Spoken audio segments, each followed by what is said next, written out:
name is Harsh, and in this video I'll be telling you how you can install Android Studio and set it up for Flutter and run your first Flutter project in Android Studio. So let's get to the video. So for downloading Android Studio, you have to go on Google and type Android Studio download and add your OS whichever you are using. So for me, I'm using Windows, so it has taken me to this screen. And from here I'll be clicking on this download Android Studio button. These are some terms and conditions which you need to accept before downloading Android Studio.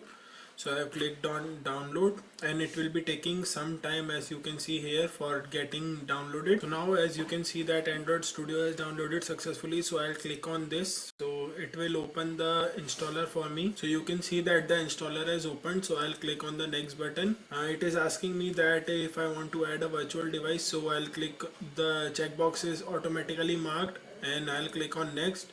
It is asking for a default path for storing all the files related to Android and Android Studio, so I am not changing it.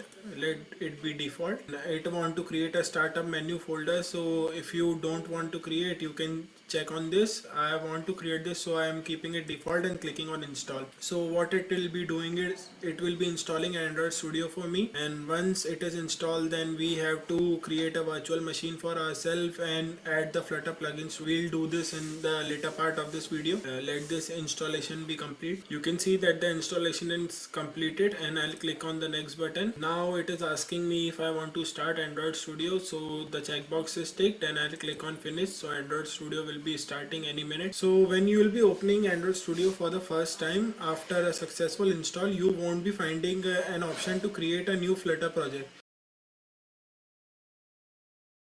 So to get this option, what you have to do is you have to click on this configure, and from here you have to click on this plugin. Once the plugin is opening, you have to search here Dart, and after the Dart plugin is here, you have to click on install. For me it is showing update, so I'll quickly update this. And after a successful installation of Dart, you have to search here Flutter. So for me Flutter is also showing update. For you it will be showing install if you are running Android Studio for the first time, so you have to quickly install it. So after a successful install of this plugin, it will be asking you to restart the IDE. So I'll quickly restart it. So now let us create a first demo project for Flutter in Android Studio. So I'll click on create a new Flutter project. After this I have to select the type of the project which I want to make. So I can make an application, a plugin, a package, or a module. So I'll be selecting Flutter application as of now.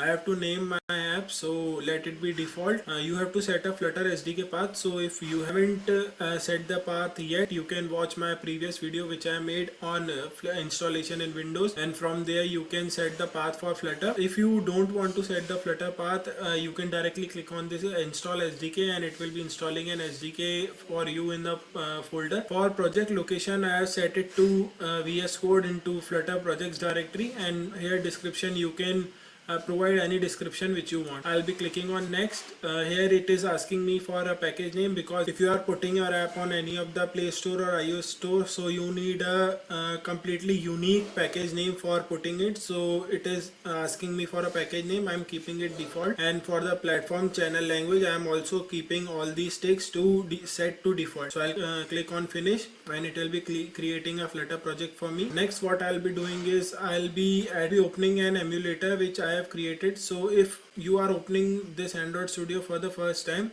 it will be asking you to install some of the things which are necessary. As you can see that the project has opened. So for now, as I have installed Android Studio, so it is not showing me any device, so I have to install emulator to it. From here you can click on tools and then in AVD manager. So what AVD means is Android virtual device, so it will be opening all the available devices. For me, I have 2 devices set up, but it was not showing those devices there as they were not running at the moment. But for you it won't be showing any device. So what you have to do is you have to click on create virtual device from this button, and it will be asking you all the configuration for which you want to create a device. So if you want it for a tablet, for a phone, TV, and you can choose from the wide range of devices which are available here. So you can make your device, click on next, and then let the Android Studio download the device for you and set it up for you. For me, as you can see that 2 devices are already available, so I'll click on this run button for Pixel 3a device, and it will be taking some time time, as you can see, it shows starting AVD, so it will be taking some time to load the emulator for me. Once emulator is loaded, it will be showing you the emulator on site. So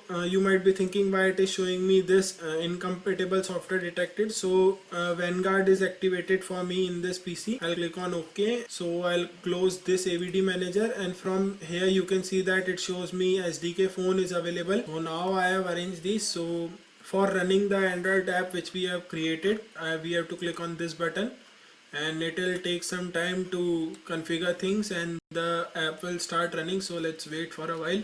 So now you can see that the application build is completed and it is installing the APK to the mobile device, and on the emulator we can see that the app is installed and it is opening the app for us. It takes some time for synchronizing the file to the emulator. So now you can see that the app is installed and it is showing us on screen for this. So this is the basic default app which is created whenever you are making a Flutter app. So when you will be clicking on this button, it will be increasing the counter by 1. So this was for this video where I told you how you can install and set up Android Studio in Windows.